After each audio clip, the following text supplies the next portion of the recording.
그러면 우리 아이들이 9명이었는데요. 제가 아는 권사님이 팔남매를 이렇게 낳으신 권사님, 제 모교회에 권사님이 갑자기 생각이 났습니다. 그 권사님이 19살에 결혼하셔가지고 본인 말씀으로 20년 동안 하나님 나라의 사명을 가지고 오직 한 일이라고는 아이를 낳는 일이었다. 그래서 20년 동안 딸, 아들, 딸, 아들, 딸, 아들. 외우느라 힘들었습니다. 8명인데 그 아이들 보니까 9명이더라고요. 굉장히 많은데 그 권사님 한 명이서 8명을 쫙 낳으셨던 분이 생각이 났습니다.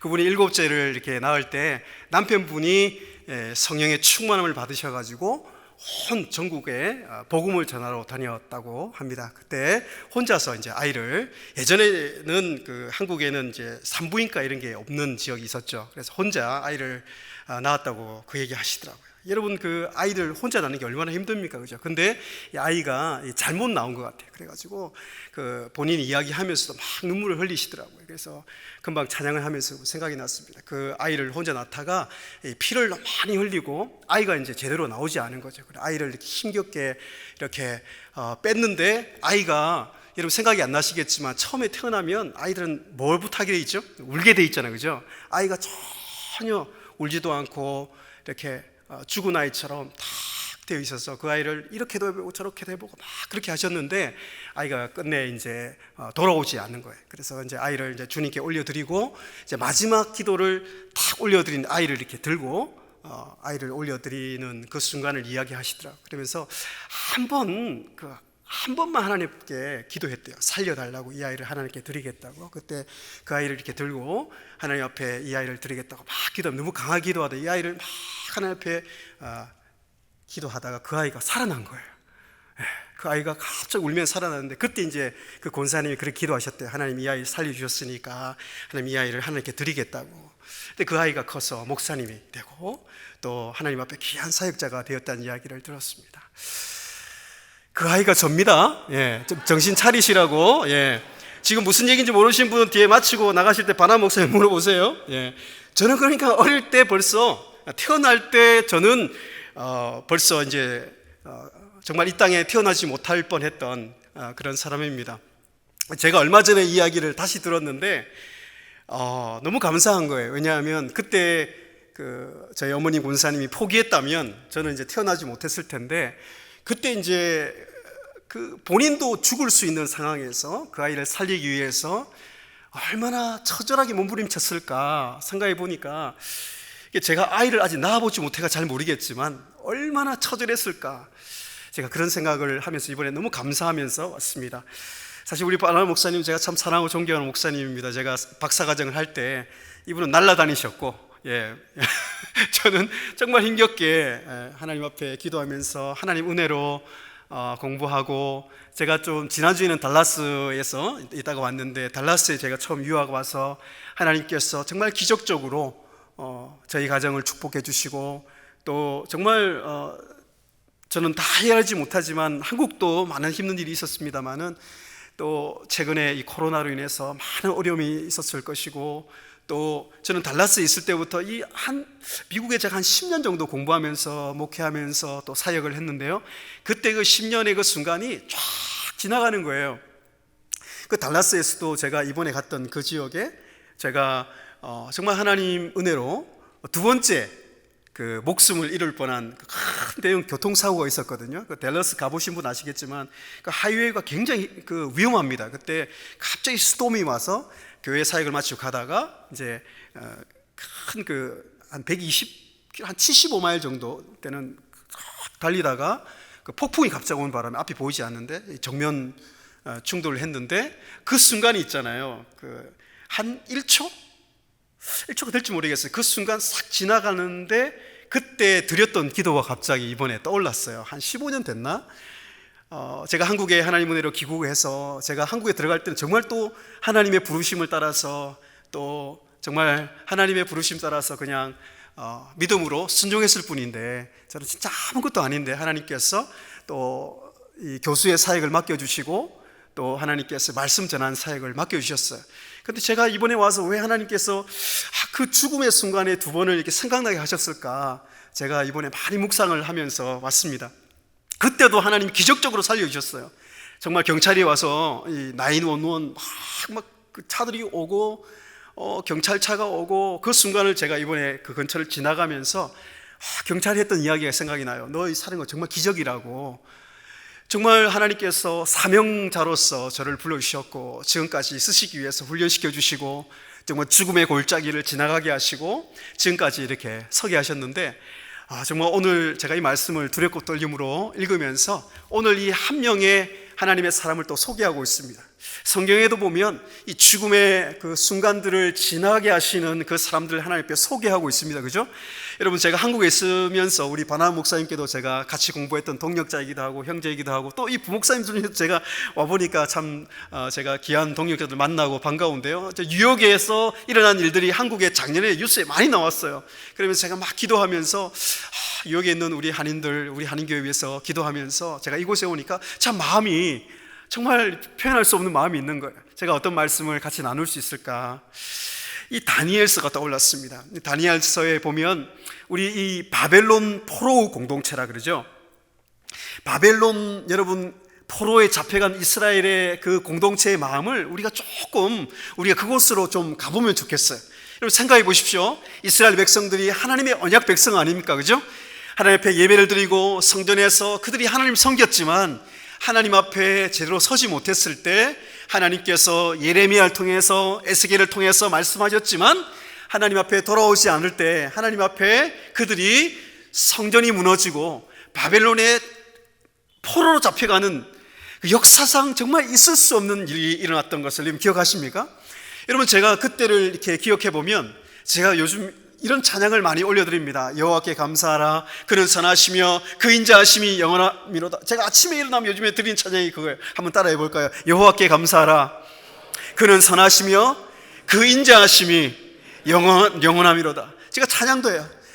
이 찬양이 사실 이스라엘의 시편도 그렇고 이스라엘 역사의 단 하나의 가장 최고의 주제의 찬양을 고르자면 이 주제의 고예요. 여호와께 감사하라, 그는 선하시며 그 인자하심이 영원함이로다. 하나님의 선하심과 우리 인생에 행하신 기적으로 말미암아 그를 찬양할지어다. 이 안에 모든 역사가 다 들어있는 거예요. 출애굽의 역사, 바벨론의 포로에 잡혀갔지만 더 힘든 건 뭐냐 하면, 여러분, 바벨론의 포로에 잡혀간 것이 왜 힘들까 한번 생각해 보십시오. 우리는 많은 힘든 일을 최근에 겪었습니다. 그죠? 여러분도 많이 힘드셨죠? 여러분, 지금도 계속되고 있지만 정말 어떤 학자들은 한 1000년에 한 번 올까 말까, 어떤 학자들은 500년, 어떤 학자는 100년에 한 번 올까 말까 하는 팬데믹이 우리 시대에 일어났어요. 그죠? 한국에는 지금 1년 반 동안 제대로 예배를 못 드렸어요. 제가 작년에 그 부산의 수용로 교회에 청년부 수련회 강사로 이렇게 말씀을 전하고 있다가 갑자기 3일째 될 때 수련회가 초유 역사로 중단되었습니다. 그때가 바로 시작이었는데, 이렇게 오랫동안 제대로 예배드리지 못하는 그런 순간이 올 줄은 아무도 몰랐죠. 더 중요한 건 뭐냐면 하나님의 그 성경을 보면 우리도 힘들지만, 여러분 생각해 보십시오. 이스라엘 백성들이 나라가 없어졌죠. 그죠? 나라가 없어졌습니다. 성전은요, 물론 성전과 지금의 교회는 구속사 역사가 다르긴 하지만 그 예배드리는 성전이 사라졌어요. 바벨론의 군대가 와서 전부 짓밟아버렸어요. 그죠? 그걸 눈으로 목도했어요. 왕의 눈이 뽑혔어요. 그죠? 그리고 다 잡혀갔어요. 그죠? 여러분, 남아있는 것은 나라도 없죠. 우리로 말하면 교회도 없죠. 그죠? 공동체도 사라졌죠. 그죠? 남아있는 것이 아무것도 없어요. 바벨론에 갔더니 청동문이 100개 쫙 있어요. 그 앞에 이제 통과하는 사람 다 그 길을 보게 되는데 가장 먼저 보는 게 뭐였습니까?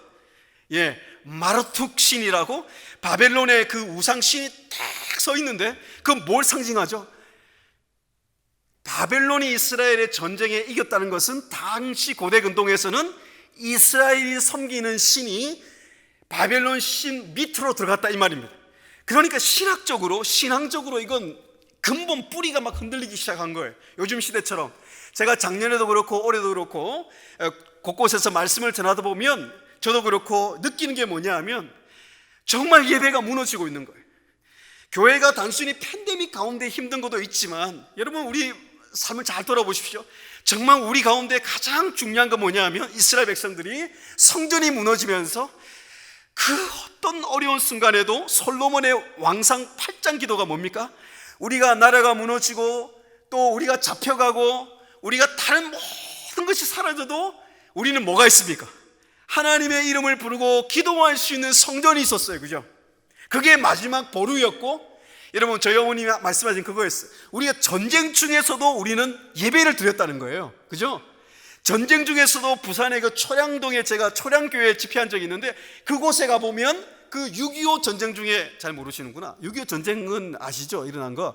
6.25 전쟁 때도 피난민들이 모여서 할 수 있는 일이 하나밖에 없었죠. 예배 드리고 기도하는 거였어요. 그런데 이 팬데믹 가운데 그 예배를 제대로 못 드리는 이 가운데 우리가 들어가게 된 거예요. 물론 다니엘 시대와 지금의 시대는 차이는 있습니다. 그런 가운데 조롱이 됐죠. 세상 사람들이 조롱하기 시작했습니다. 여러분 제가 한국에 이제 귀국한 지가 이제 9년째 되는데, 제가 정말 견디기 힘든 건 뭐냐 하면, 이 세상 사람들이 교회를, 성도를, 크리스찬을 너무 많이 조롱한다는 거예요. 이게 단순히 기분이 나쁜 게 아니라 하나님의 이 이름과 하나님의 영광이 우리를 통해 드러나기는커녕 막 그런 분위기 속에 있다는 것이, 특히 청년들, 젊은이들이 얼마나 힘들어하는지 몰라요. 여러분 이스라엘 백성들은 그 이상입니다. 바벨론 말뚝신이 딱 상징하고 있는 것은 너희들이 믿는 야훼 신, 그거 아무것도 아니야. 이것이 사회적인 국가적인 분위기였습니다. 여러분 그런 가운데 다니엘과 그 믿음의 사람들을 통해 보여주는 건 뭐죠? 그런 가운데서도 그 다니엘이 영웅이 아니에요. 다니엘과 세 친구가 영웅이 아니에요. 그들은 믿음의 사람들이었지만 그런 가운데서도 하나님이 어떻게 살아계셔서 보이지 않지만 역사하고 계시고 하나님 나라를 이루어가고 계시고, 이런 가운데서도 하나님은 하나님의 가지고 계신 구속의 계획을 어떻게 이루어 가시는지, 이걸 보여주는 게 다니엘서, 스가랴서, 학개서. 최근에 제가 이 묵시 장르라 그러는데, 성경의 가장 힘든 그 이스라엘 백성들의 그 시기를 보면 하나님이 어떤 말씀을 주로 주시냐면 다니엘처럼 환상의 말씀, 하나님의 계시의 말씀 중에 비전의 말씀이 있죠. 왜냐하면 지금 눈으로 보이는 시대와 눈으로 보이는 것은 아무리 봐도 뭐가 없습니까? 소망이 없는 거예요. 예레미야 29장 11절에 예레미야가 먼저 이 말씀을 선포했습니다. 너희를 향한 나의 생각은 재앙이 아니로 소망이며, 그죠? 장래에 소망을 주려 합니다. 하나님께서 지금 하시는 일을 보면 우리 마음속에 이런 마음이 떠올라요. 하나님 지금 뭘 하고 계신 거죠? 하나님 지금 우리가 하나님 잘 섬기고 있었는데 우리에게 돌아온 일은 뭐죠? 이러면서 이 질문들이 계속 누르는데도 계속 올라오는 걸 느끼고 있습니다. 그런 가운데 하나님이 이 다니엘 6장이 이 모든 것을 집약해서 잘 보여주는 말씀을 우리가 읽었습니다. 여러분 다니엘 얘기를 잘 알고 있습니다. 그런데 제가 이 다니엘서를 보면서 그 포로 후 공동체가 또 힘든 게 또 있습니다. 여러분 예레미야를 통해서 몇 년 후가 되면 이 모든 것이 회복되리라 말씀하셨습니까? 그죠? 몇 년? 70 years. 70년이 지나면 하나님의 그 플랜이 다 있어요. 그죠? 하나님의 계획대로 저는 지금도 이 계획이 이루어지고 있다고 저는 믿습니다. 여러분 저는 이거 잘못 쓰신 줄 알았어요. 오타 쓰신 줄 알았는데 21세기인 줄 알았는데 22세기를 쓰셨다고요. 우리 제가 오타 난 줄 알았는데 21세기를 준비하는 게, 21세 목사 몇 년 남았어요? 얼마 안 남았죠? 그때 일단 살아 계셔야 되는데, 그때까지 우리가 살아 있어야 되긴 한데, 여러분 지금 하나님의 이 플랜을 우리는 보지 못합니다. 그죠? 제가 한 예를 들어드리겠습니다. 제가 2020년이 작년이었죠. 2019년 10월에 제가 부족하지만 미국 학회에 제가 그 한 주제에 발표를 했습니다. 그 주제의 제목이 뭐였냐면 4차 산업 AI 혁명 시대에 기독교회가 어떻게 미래를 준비할 것인가를 제가 발표했습니다. 제가 자랑하는 게 절대 아닙니다. 제가 이때 학자들 앞에서 이제 발표를 하는데, 제가 이제 그걸 2년간 준비하면서 미래학자들, 기독교 미래학자도 있고 일반 퓨처리스트 미래학자들의 책을 100권 이상 읽고 제가 연구한 거예요. 왜냐하면 지금 시대가 너무 빨리 바뀌고 있고 4차 산업혁명 들어보셨죠? 최근에 한국은 이게 굉장히 빨라가지고 사회에 이런 현상이 벌써 일어나고 있는 거예요. 이 코로나 시대에 다른 건 다 불확실한데 한 가지 확실한 게 뭐냐 하면 4차 산업이 너무 빨리 진행되고 있는데 이미 우리 몸속으로, 우리 피부 속으로 이게 확 들어온 게, 예를 들어 볼게요. 최근에 어떤 일이 있었냐면 한국의 어떤 회사에서 상당히 많은 직원들을 해고했습니다. 기준이 뭔가, 갑자기 기준이 뭔가 물어봤더니 우리가 한 게 아니라고. 그럼 누가 한 거냐고. 알고리즘이 했대요. 알고리즘 들어보셨습니까?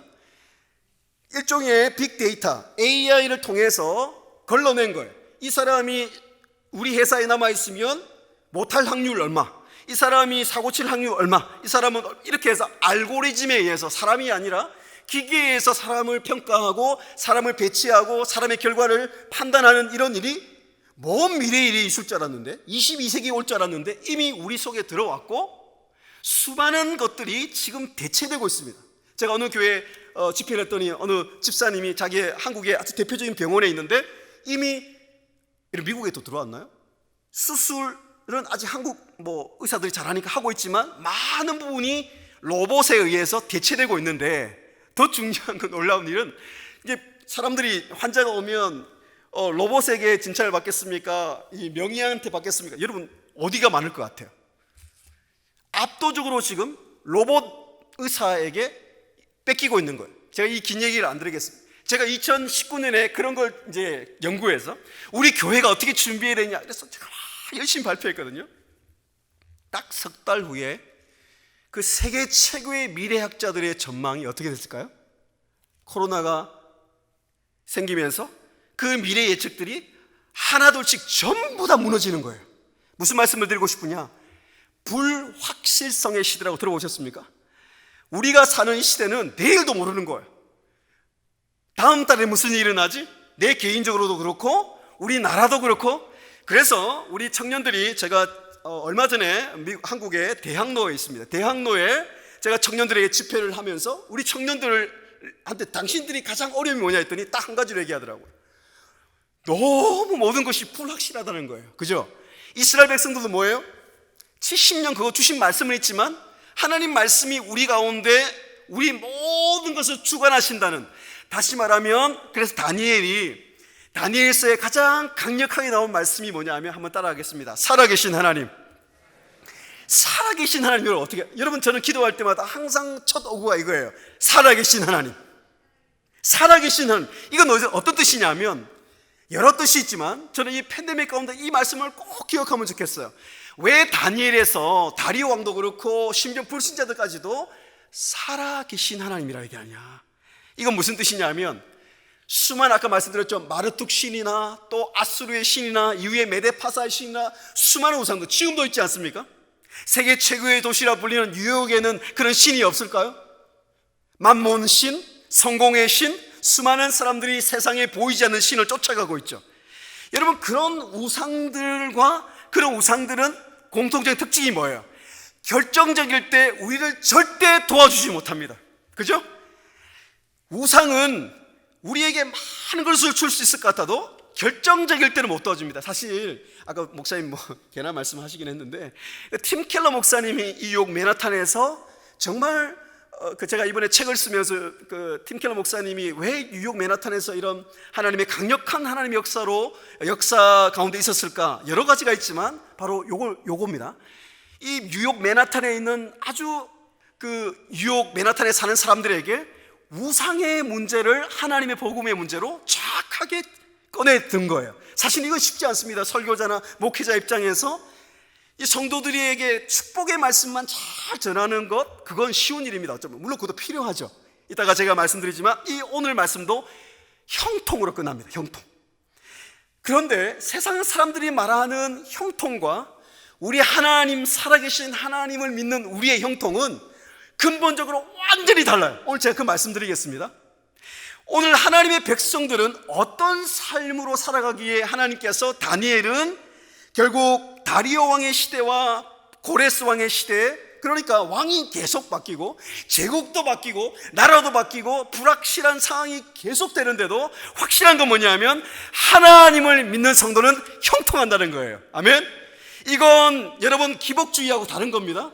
우리는 물론 하나님이 주신 복을 믿습니다. 그러나 하나님을 우리가 믿는 이유는 우리가 복을 받기 위해서 하나님께 잘해가지고 복을 받는 그 목적이 되는 기복주의지만, 다니엘을 보십시오. 하나님 믿는 백성들 보십시오. 우리는 하나님이 우리의 목적이에요. 하나님 나라가 우리 인생의 꿈이고 하나님이 우리 인생의 궁극적인 계획이고 목적이고, 그죠? 그런 사람들은 하나님께서 다니엘처럼, 오늘 어떤 일이 일어납니까? 여러분 잘 아시는 말씀처럼 그때의 분위기를 가장 잘 알 수 있게 하는 하나의 해프닝 사건을 보여주는 거죠. 어떤 일이 일어납니까? 여러분 보십시오. 하나님 백성들 평소에는 별로 강력하지 않아요. 그래서 다니엘서 11장에 보면, 한번 따라하겠습니다. 하나님을 아는 백성은 강하여 용맹을 바라리라. 제가 이걸 짜고 한 건 아닌데 여기 보니까 강한 용사 뭐 이런 표가 여기 교회에 있더라고요. 맞습니까? 강용, 그죠? 여러분 다니엘서에 하나님의 성도들을 딱 지칭한 게 뭐냐면, 저는 이 말씀이 너무 멋있어요. 하나님을 아는 백성은 강하여 용맹을 바라리라. 그런 시대를 제가 말씀드렸습니다. 어떤 시대입니까? 이스라엘이 잘 나가던 그런 다윗 시대가 아니에요. 성전이 솔로몬 시대처럼 하나님의 영광이 가득 차던 그런 시대면 이 말씀이 이해가 되죠. 그죠? 그런데 이렇게 다 무너진 시대에 하나님이 뭐라고 말씀하십니까? 하나님을 아는 백성, 즉 오늘 11장 23절에도 보면 그가 자기의 하나님을 믿음이었더라. 딱 한 구절로 얘기합니다. 세상을 이기면 이것이니 너희의 믿음이니라. 지금 이 시대에 마태복음 24장에도 예수님이 종말의 때 현상을 말씀하시면서 가장 중요한 분별력이 어디에서 차이가 난다고요? 세상에 믿음 있는 자를 찾아보겠느냐. 제가 사실 오늘 좀 힘든 일이 있었습니다만은 저희 가족과 아들에게 나눈 이야기가 뭐냐 하면, 이 아빠가 목사님이고 교수님인데 믿음이 너무 없는 것 같다. 여러분 믿음은 언제 딱 드러납니까? 지금 다니엘이 오늘 말씀을 요약해보면 이런 겁니다. 우리가 읽지 않았지만 여러분 생각해 보십시오. 얼마나 히브리 종으로 바벨론에 잡혀와서 얼마나 어려움이 많았겠어요. 그죠? 얼마나 어려움이 많았겠습니까? 1장에 나타납니다. 시험 딱 해가지고 음식으로 딱 판별했는데 하나님이 딱 이기게 해주시고, 다니엘의 세 친구는 하나님 앞에 믿음 지키기 위해서 그러면 승승장구해야 될 거 아니에요. 그죠? 어려움이 없어야 될 거 아니에요. 그런데 어디로 들어갑니까? 풀무불에 들어갑니다. 그죠? 그래, 그걸 이겨내고 나니까 또 왕이 또 이상한 꿈을 꿔가지고 이걸 해석을 다 못하니까, 아까 말씀드린 것처럼 그 당시에 미래학자들, 술객, 박수, 지금으로 말하면 뭐 최고의 석학들, PhD, 뭐 최고의 뭐 전문가들 다 데리고 와가지고 해석해버렸다. 아무도 해석 못하잖아요. 그죠? 하나님의 백성은 그런 가운데 하나님이 제가 말씀드린 거 잘 들어보십시오. 지금처럼 어려운 시대는 수백 년 만에 우리에게 온 시기는 하나님의 계획 속에 있다고 우리가 믿어야 합니다. 하나님의 계획이 있는 거예요. 우리가 잘 알지 못하지만. 오늘 제가 말씀드린 것은 이 하나님의 말씀을 빗대어서 가장 어려운 시대에 하나님의 성도는 가장 빛나게 되어 있는 거예요. 그게 하나님의 계획입니다. 자, 그래서 다니엘을 이렇게 죽이려고 하니까 이게 너무 빈틈이 없는 거예요. 그래서 오늘 말씀해 보니까 다니엘이 마음이 민첩했다 그러는데, 이거 정확한 단어로는 탁월한 영이 있는 거예요. 그리고 이 흠을 잡을 데가 없죠. 그러니까 새로운 법을 만들었다. 이 금령이라고 하는데, 금령이 7번 나옵니다. 7번. 새로운 법을 만들어서까지 교회와 성도와 하나님의 사람을 무너뜨리려고 하는 이 악의 세력의 도전은 지금도 계속되고 있는 걸 여러분 보시지 않습니까? 지금 많은 것들이 우리도 모르는 사이에 움직이고 있습니다. 사람들이 유노멀이라고 이야기하면서, 유노멀이 다 나쁜 건 아니겠지만 새로운 기준들을, 새로운 어떤 것을 만들어서 세상을 이끌어 가야 된다고요? 아니요. 하나님의 나라는 올드 노멀이 더 맞는 말이 같아요. 다윗이, 그리고 다니엘이 붙드는 건 뭐예요? 다니엘이 왜 그러니까 기도하면, 예배를 드리면 이 메데파사의 바벨론 이어서 나오는 다리오 왕, 다시 말하면 이 제국과 이 제국이 섬기는 우상을 섬기지 않고 다른 것을 섬기면, 그걸 들키면 이제 죽음에 처한다는 이런 이야기를, 금령을 알고도, 오늘 맞습니다. 알고도 왜 다니엘은 거기에 목숨을 걸었을까요? 오늘 자세히 보면 그 법령도 일종의 유노멀이죠. 법령도 엄청난 1년, 10년 혹은 permanent 그런 법이 아니어서 딱 30일. 여러분 같으면 어떻게 하겠습니까? 한국에도 굉장히 어려움이 많았다 그랬죠? 여러분 어떻게 하겠습니까? 저 같으면 30일 동안 숨어서 하겠어요. 일단 살고 봐야 될 거 아니에요, 그죠? 다음을 도모해서 다음 사역도 기다리고 우리가 할 일이 많으니까 30일만 어떻게 버텨야 될 거 아니에요. 그런데 그 30일 동안에 버티면 되는데, 다니엘이 오늘 말씀에 보면 굉장히 동사가 반복되죠. 창문을 열고 무릎을 꿇고 10절에 보면, 그죠? 기도하고 하나님께 감사하였더라. 여러분, 이 말씀 안에 그가 평소에 얼마나 하나님 앞에 예배의 목숨을 걸고 있었는지, 그리고 하나님 나라에 변치 않는 믿음을 갖고 있었는지, 특별히 제가 이 말씀을 보면서 이 말씀에는 잘 나타났지 않지만 이렇게 할 수 있는 그 근본적인 영적인 힘이 어디 있었을까? 여러분 어디 있었을 것 같아요? 다니엘이기 때문에? 아니요, 저는 그렇게 생각하지 않습니다. 여러분, 다니엘 9장에 그 힌트가 나오나 읽어보십시오. 다니엘이 자기가 무슨 말씀하냐면 예레미야를 통해서 주셨던 말씀 때문에 자기가 마음에 감동이 되어서 하나님 앞에 기도했다는 말씀이 나옵니다. 제가 아까 말씀드렸죠? 다니엘 안에 성령께서 어떤 말씀에 감동을 주셨냐면 70년이 지나면 하나님 나라 성전과 이스라엘 백성 공동체가 하나님의 주권과 하나님의 역사에서 회복될 거니까, 그때가 다가오고 있으니까 깨어서 하나님 앞에 예배하면 하나님의 부흥의 때가 온다는 하나님 말씀이 다니엘 영혼 안에 감동과 그 목숨을 걸고 예배하고 기도할 수 있는 하나님 앞에 강력한 힘이 되었던 것이죠. 지금 이 시대에 우리가 어려운 지금 기간을 지나가고 있지만, 아까 우리 목사님과 그런 말씀을 나누는데, 여러분 미국의 역사도 잘 보시면 가장 어려운 산업혁명이 일어나고 가정이 깨어지고 직업을 잃고 사회가 막 변동되고 이런 산업혁명 직전에 1차 대각성 대붕이 있었던 거 아십니까? 1720년에서 1760년? 또 그것이 지나고 나서 또 이런 사회적인 엄청 변화가 일어나고 교회가 어려워지고 청년들은 떠나고, 지금이랑 되게 비슷합니다. 어떤 사람은 이런 얘기했어. 교회 30년 안에 끝날 것이라고. 어떤 사회학자가 얘기했습니다. 미국의 교회가, 청교도에 세웠던 이 교회가 30년 안에 사라질 거라고 18세기에 얘기하고 그랬어요. 그런데 하나님의 계획이 있다고 말씀드렸죠. 하나님은 어떤 계획을 일으키시냐? 소수의 사람들 통해서, 특별히 1차 대각성 때 여러 지역에서 일어났지만, 제가 올라오면서 이 프린스턴 있는 지역을 올라왔는데, 여러분 아십니까? 지금은 뭐 세계적인 명문 프린스턴 대학이 되었지만 로그 칼리지라고, 뭐 마리 칼리지지, 조그만 통나무 집 같은 데서 청년들 20명 30명이 모여서 하나님의 얼굴을 구하고 기도하면서 그 교회들이 무너지고 산업혁명으로 이제 막 밀려 들어오니까, 지금 4차 산업이 밀려 들어온 것처럼 이 미국 사회가 완전히 폭풍 가운데 있을 때 하나님은 그 공통점이 있어요. 부흥은 하나님 주권 안에 달려있는 일이지만 소수의 사람이 다니엘처럼 하나님의 얼굴을 구하고 이 나라 민족의 그 죄악을 고백하고 하나님 앞에 예배드리면서 하나님의 얼굴을 구하고 전심으로 하나님을 찾는 소수의 그 공동체를 통해서 하나님이 새로운 시대를 준비하시는 것을 여러분 믿으시기 바랍니다. 여러분, 그런데 그 부흥이 일어났던 지역은 하나님 주권에 달려있지만 또 시간이 지나면 그곳에 또 부흥이 일어나는 경우가 많아요. 로그 칼리지에 하나님이 그 청년들 통해서 부흥이 일어나니까, 여러분 그곳에서 프린스턴 또 브라운, 하나님이 그 지금의 그 명문대라고 하는 그 대학들이 막 일어나면서 젊은이들이 통해서 하나님의 부흥을 막 일으키세요. 제가 이번에 자료를 찾으면서 준비해 보니까 여기 뉴욕 지역에 여러분 그 에드워즈의 영향력으로 시작됐던 이런 프레이어 콘서트 아십니까?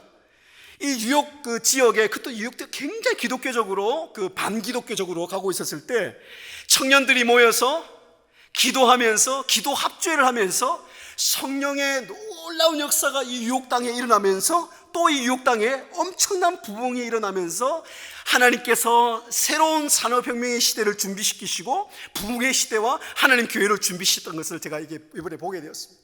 또 100년 지나서 또 2차 대부흥, 또 무너지면 하나님이 3차 대부흥을 무디를 통해 일으키시는 것을 보게 됩니다. 여러분, 제가 그 목회하던 그 개척을 했던 그 신촌 지역 그 옆에 가면 여러분 아시죠? 그때 무디의 그 3차 그 대각성 부흥운동을 통해서 그 젊은이들이, 그 85명 가까운 젊은이들이 한국 조선 땅에 와서 수많은 젊은이들이 목숨을, 한국 조선 땅을 위해서 목숨을 드리고 그 선교사 묘지를 가보셨습니까? 여러분, 그 부흥의 역사를 통해서 선교의 역사도 패러다임이 바뀌더라고요. 제가 제 아는 선교사들 요즘 연락이 많이 옵니다. 기도 제목을 많이 저에게 붙여오는데, 팬데믹 가운데 있는데 떠날 수가 없는 거예요. 옆에 선교사는 돌아가시고 그곳에 지키고 있는 선교사들의 이야기를 지금 듣고 있습니다. 여러분, 그 부흥의 운동을 통해서 지금 한국의 교회가 놀라운 부흥이 일어났고, 전 세계의 선교사, 지금 거의 미국 이상으로 선교를 움직이는 나라 아닙니까? 여러분, 오늘 말씀해 보십시오. 다니엘이 그곳에서 하나님 앞에 기도하고 예배하고 그 순간에, 여러분 보십시오. 우리 같으면, 자, 그 뒤에 우리 말씀을 읽지 않았지만 그 뒤에 말씀이 어떤 역사가 일어나야 됩니까? 예? 우리가 스토리를 알고 있지만 여러분, 그냥 여러분 삶으로 한번 대답해 보십시오. 어떤 일이 일어나야 됩니까? 저는 좀 하나님 앞에 좀 섭섭해요. 왜냐하면 이 정도 되면 하나님 앞에 딱 창문 열고 기도하고 예배드렸다 그러면 어떻게 돼야 돼요? 이스라엘 백성들이 다니엘 집으로 하나둘씩 모여들어 회개와 부흥의 시간들이 일어나면서 다니엘 집을 통해서 수많은 사람들이 일어나서 이스라엘이 회복되고 성전이 회복되고 뭐 그렇게 시작돼야 될 거 아니에요? 다니엘이 이렇게 하나님 앞에 예배 목숨을 걸었지만 돌아오는 결과가 뭐냐 하면 더 반대하는 사람들이 모여들고 또 공격하는 세력들이 모여들어서 그 새롭게 만든 법을 가지고 다리오 왕의 마음을 움직여가지고 어쩔 수 없이 사자굴로 들어가게 되는 일들이 그 다음에 급속하게 일어납니다. 여러분, 이 부분이 저는 우리 삶 가운데도 일어날 수 있는 일 같아요. 저도 정말 2004년 말에 하나님의 그 부르심 따라서 믿음으로 미국에 유학을 오게 됐지만 처음에 정말 도착해서 1년간은 너무 힘든 거예요. 여러분, 제가 이번에 갔던 곳이, 제가 그 살았던 지역이 그 댈러스 지역이, 여러분 가보셨어요? 여름에는 110도까지 올라갑니다. 별로 안 놀라시네요. 그 110도면 그 계란 후라이도 할 수 있는 110도, 한 40도 되나요? 그 더운 지역인데 저희가 정말 돈 하나도 없이 하나님의 믿음을 가지고 유학을 왔기 때문에 여러분 그 모빌 하우스 아십니까? 모빌홈, 네모나게 생긴, 거기는 원래 가만히 있어도 그냥 이렇게 열이 엄청난 곳인데 저희가 살았던 달라스에 살았던 집이 그 모빌홈이었어요. 그곳에 살면서 하나님 옆에 부르짖며 예배했던, 기도했던 기억이 났습니다. 하나님께서 그곳에서 예배하고 기도할 때 마치 다니엘처럼 그 모빌 하우스에서 기도하고 정말 목숨 걸고 하나님 얼굴을 구했을 때 교통사고 났죠. 교통사고 나가 저는 일어서거나 움직일 수도 없었거든요. 그런 일이 났죠. 뭐 재정적으로는 더 힘들어졌죠. 정말 어려운 일들이 한두 가지가 아니었습니다. 물론 여러분의 어려움에 비하면 아무것도 아닐 수 있지만 정말 어려운 일이 정말 많았던 거예요. 여러분, 제가 미국에 또 하나님 은혜로 유학을 끝내고 한국에 돌아가서도, 여러분, 제가 미국에 있을 때 우리 목사님 얘기했지만 저 공부 열심히 하나님 앞에 정말 했고요. 또 정말 열심히 기도했고 가는 곳곳마다 제가 청년들 하나님 앞에 말씀 전하고 정말 그렇게 살았거든요. 한국에 딱 도착해서 하나님 부르셔서 순종해서 한국에 갔는데 갈 곳이 없는 거예요. 여러분, 제가 처음에 갔던 곳이 어디냐면, 여러분 혹시 아십니까? 고시원이라고 들어보셨습니까? 미국은 없을 거예요. 고시원 1.5평 제가 딱 누우면 침대, 일어나면 책상 딱 1.5평, 한 달에 25만 원, 여기로 돈 한 200불, 그 고시원에서 누웠는데 하나님 앞에 이 기도조차 나오지 않는 거예요. 하나님의 이름을 부르기 싫었어요. 하나님을 찾고 싶지도 않고, 또 지금은 이렇게 웃으면서 얘기하지만 하나님이 굉장히 멀리하고 싶었습니다. 하나님 믿고 싶지 않았어요. 하나님, 제가 정말 몸이 부서져라, 저희 아내도 고생을 되게 많이 했는데 정말 하나님 앞에 그렇게 헌신해서 살았는데, 하나님, 저는 이 모든 과정이 끝난 다음에 제게 돌아온 결과는 고시원에서 이렇게 우울한 이 방에서, 방도 아니죠, 그런 데서 하나님 저를 이렇게 마치 내버려 두신 것 같은, 저희 어머님께도 연락을 못 드렸습니다. 왜냐하면 이 뭔가 형통해야 될 거 아니에요, 그죠? 뭐 미국 유학도 갔다 왔지, 뭐 학위도 받았지, 그럼 뭔가 형통하고 승승장구해야 되는데 친구들한테도 연락을 못 하겠는 거예요. 정말 부끄럽고 기도조차 나오지 않고, 정말 내일이 오는 게 두려운 거예요. 나는 그래서 그때 그 마음을 알았습니다. 지금도 그런 사람들이 한국에 너무 많은데 미국에도 있겠지만, 왜 사람들이 정말 더 이상 살고 싶지 않구나라는 마음을 왜 가지는지는, 제가 물론 그런 마음 가진 건 아닙니다. 근데 그런 마음이 이해가 되기 시작했습니다. 그때 나는 하나님을 이렇게 믿어도 이렇게 이 마음이 이렇게 힘든데, 하나님을 향한 믿음도 없는 사람들은 어떻게 그걸 견딜까? 그때부터 저는 그런 사람들 향한 말씀에 대한 열정과 그 영혼들 향한 기도가 막 쏟아져 나오기 시작했습니다. 자, 오늘 말씀 보십시오. 여러분, 제가 몇 절을 우리 같이 읽어보냐면 16절 한번 읽어보겠습니다. 16절 시작.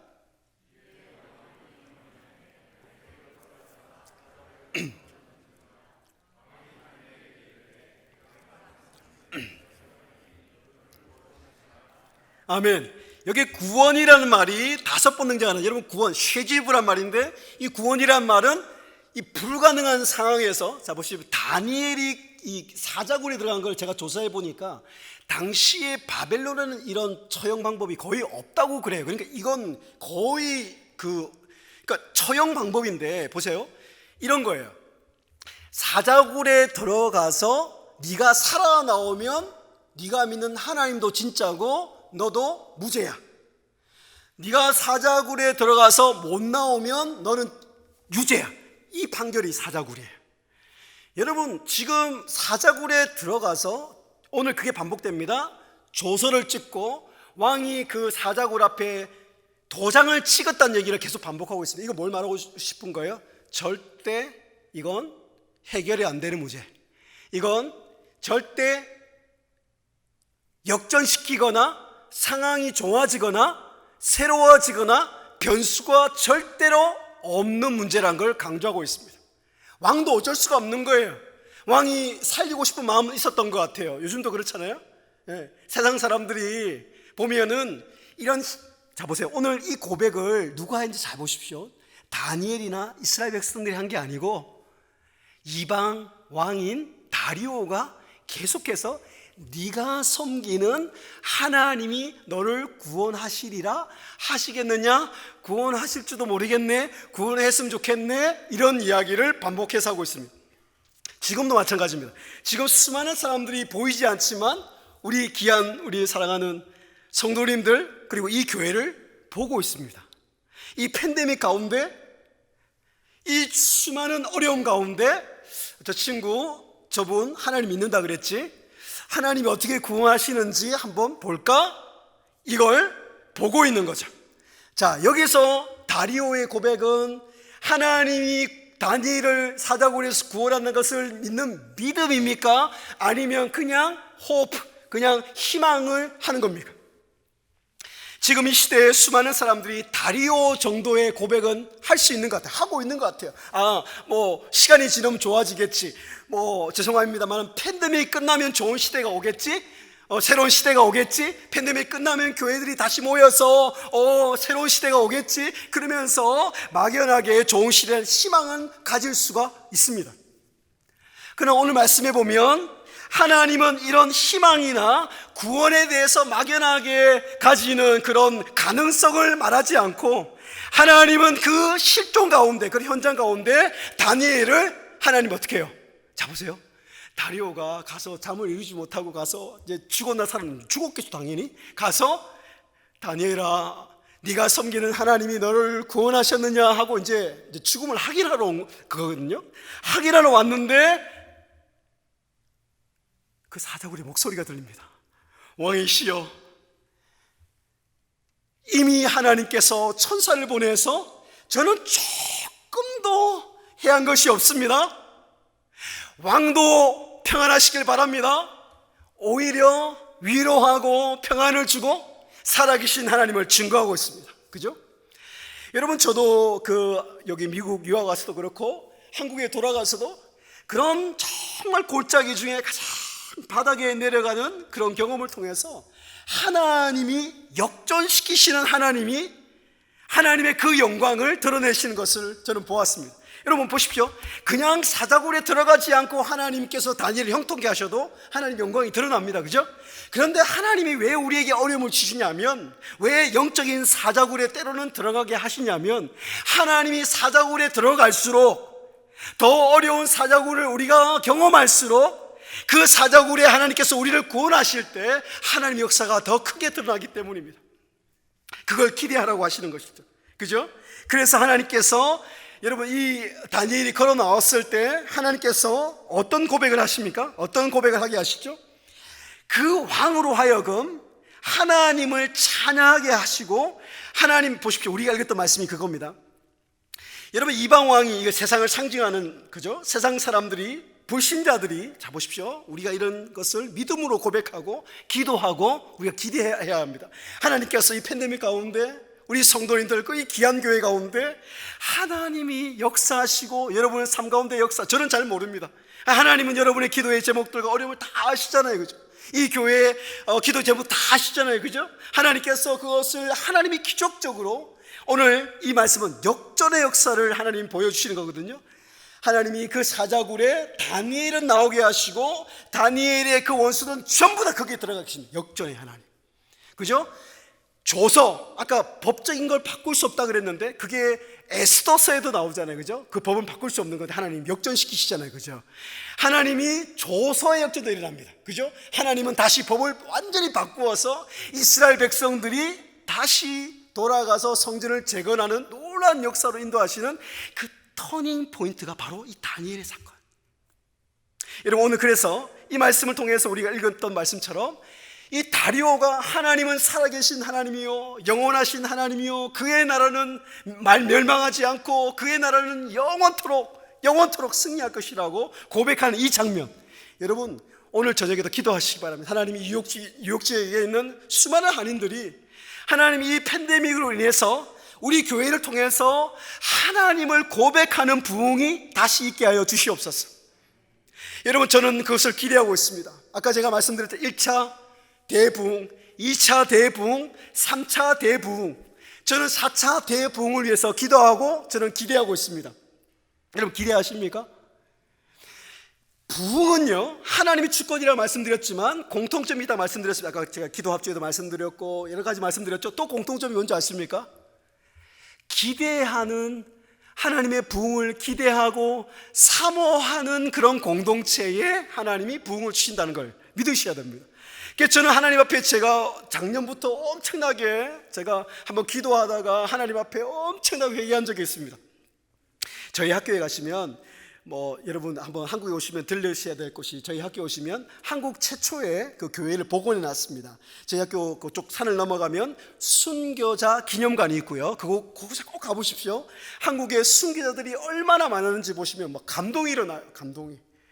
그리고 저희 학교 오시면 그 최초의 교회를 그대로 복원해 놨는데, 제가 그 최초의 교회를 가서 종종 기도를 합니다. 하나님 앞에 이 나라를 위해서 부족하지만 이 한국 교회를 위해서 기도하다가 하나님께서 저에게 그런 마음을 주시면서 회개케 하시기 뭐냐면, 이런 그 정말 마지막 때에 이런 상황이 막 벌어지는데도 하나님 앞에 제 안에 정말 눈물과 통곡으로 기도하는 회개의 마음이 별로 없는 거예요.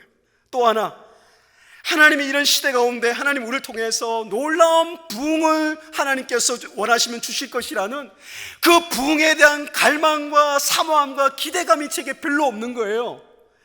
제가 이 마음 때문에 얼마나 잠을 이루지 못하고 새벽에 2시에 3시 하나님 자꾸 저를 깨우시는 것 같아요. 그래서 계속 기도하게 만들어요. 하나님 이 땅에 다시 부흥을 주십시오. 죄송하지만 저는 이런 고백을 하게 됐어요. 하나님 부흥밖에는 방법이 없는 것 같습니다. 하나님 부흥을 주셨을 때 청년들이 일어나고 하나님 교회가 새로워지고 세상이 다시 교회 가운데 소망을 보게 되고 복음이 선포되고 다시 선교가 일어나고 죽은 영혼들이 일어나고, 아멘. 지금 선교지가 얼마나 어렵습니까? 지금 변종이 되고, 제 선교사들이 친구들이 있다 그랬잖아요. 아프리카, 인도 다 있거든요. 지금 놀라운 고백들을 듣고 있습니다.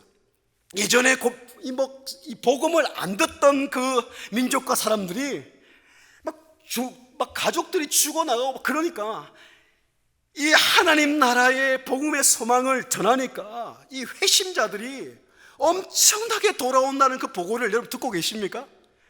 한국교회도 마찬가지입니다. 청년들과 한국교회가 어렵고 이민교회가 어렵다고 이야기하지만 하나님이 팬데믹으로 인해서 단 우리가 해야 될 한 가지 말씀드리고 제가 말씀을 마무리하겠습니다. 오늘 다니엘처럼 하나님, 우리가 하나님 앞에 예배 드리는 일에 하나님 우리의 마음을 드리고 뜻을 드리고 정성을 다하고 또 모여서 우리가 기도하면서 우리 단순한 우리의 문제를 넘어서, 다니엘 보십시오, 우리의 문제를 넘어서 하나님 이 유혹 지역에 하나님 다시 한번 부흥을 주십시오.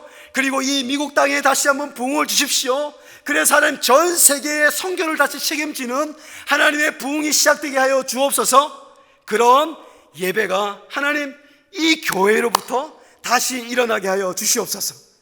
그것이 오늘 이 저녁에 기도의 제목이 되기를 소원합니다. 다시 한번 기도하겠습니다. 우리가 이 말씀을 기억하면서 살아계신 하나님 앞에 어떤 위협 속에서도 믿음으로 예배하며 기도할 때 하나님은 이 시대에 새로운 부흥을 일으켜서 세상의 사람들로부터 하나님을 인정하고 찬양하게 만드시다는 오늘 말씀을 들었습니다. 하나님 앞에 수많은 사람들이 돌아오는 그런 새로운 시대, 새로운 부흥의 역사가 하나님 52주년을 맡은 하나님 이 귀한 교회에서부터, 킨즈 한인교회로부터 시작되게 하여 주시옵소서. 다시 한번 기도하겠습니다. 살아계신 하나님 아버지, 감사합니다. 하나님 다니엘을 한 사람을 통해서 새로운 시대를 열어가시고 하나님 새로운 부흥의 역사를 열어가시고 하나님 아버지 새로운 부흥을 주신 것처럼 하나님 킨즈하는 교회를 통해서 하나님 팬데믹 시후에 시작하실 하나님 새로운 부흥의 시작이 이곳에부터, 이 예배로부터 있게 하여 주옵소서.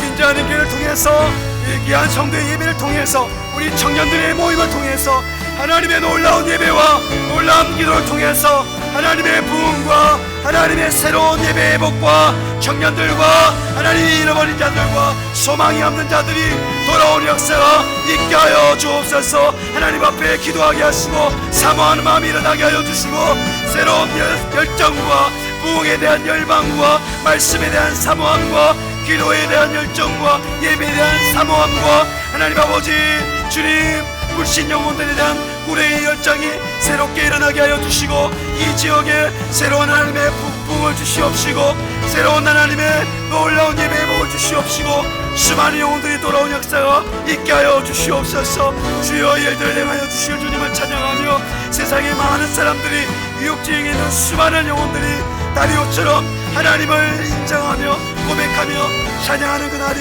오게 하여 주시옵소서. 감사드리며 찬양드립니다. 하나님 아버지, 팬데믹으로 인해서 하나님 수많은 것들이 이스라엘 백성처럼 무너지고 또 무너지는 것을 우리가 보았습니다. 하나님 아버지, 저희들도 참 많이 힘들었습니다. 그리고 때로는 하나님께 정말 예배하지도 못하고 기도하지도 못하는 그런 순간들도 있었음을 고백합니다. 하나님 아버지, 나라를 잃고 성전을 잃고 말씀과 비전도 잃었던 그 공동체 가운데 하나님께서 다시 한번 말씀으로 임하여 주시고 하나님 그 다니엘을 통해서 그 하나님의 남은 자들, 하나님의 그 믿음의 백성들 통해서 믿음으로 나라들을 이기기도 하며 믿음으로 사자들의 입을 막기도 하며 라는 그 말씀처럼 하나님은 역정과 기적의 역사를 이루신 것을 보았습니다. 수많은 그 세상의 사람들, 우리를 조롱하고 또 하나님을 거역하고 떠났던 그 수많은 그 바벨론 사람들이, 이방 사람들이 하나님을 찬양하고 고백하는 그 부흥의 역사를 보았습니다. 하나님 아버지, 수백 년 전에 이 유혹 땅에 하나님 소수의 사람들이 예배하며 기도하며 다니엘처럼 하나님의 얼굴을 구하였을 때 하나님 그곳에서부터 하나님 놀라운 미국을 새롭게 하는 부흥이 있었던 것을 주님 기억합니다. 하나님 아버지, 50년 전 하나님 이 땅에 퀸즈하는 교회를 세우시고 수많은 눈물의 기도를 통해서 수많은 영혼들을 일어나게 하시고 수많은 영혼들을 말씀으로 양육하시고 전 세계에 하나님의 일꾼을 키웠던 이 퀸즈하는 교회를 하나님 더욱더 이 시대에 기억하여 주시고, 하나님 아버지, 새로운 시대, 하나님의 새로운 부흥의 시대를 시작하는 예배의 목숨을 걸며 하나님이 교회 예배를 통해서, 기도를 통해서 하나님이 일으키시는 놀라운 부흥의 역사가 시작되게 하여 주시옵소서. 시작되게 하여 주옵소서. 그 부흥을 기대하는 믿음을 주옵소서. 세상을 이긴 이김은 너희의 믿음이라고 말씀하셨습니다. 그 믿음으로 우리가 세상을 이기며 세상 가운데 하나님의 놀라운 영광을 이제 보게 하여 주옵소서. 그래서 이 유혹 땅 가운데 하나님을 모르고 또 하나님을 떠났던 수많은 젊은이들과 수많은 그 소망이 없는 백성들이 이 퀸즈 한인교회를 통해서, 예배를 통해서 돌아오게 하여 주옵소서. 퀸즈 한인교회를 통해서 전 세계 새로운 선교의 역사가 시작되게 하여 주옵소서. 이를 위하여서 우리 김바나무 목사님과 귀한 교육자들, 그리고 우리 귀한 성도들 다시 한번 주님 말씀으로 새롭게 하여 주시고, 이번에 새로운 주님 52주년 예배를 통해서 하나님 옆에 새롭게 일어나서 이 새로운 하나님의 사명과 부흥의 주님 도구로 쓰임받게 하여 주옵소서. 감사와 찬양을 올려드리며 예수님의 이름으로 기도하옵나이다. 아멘.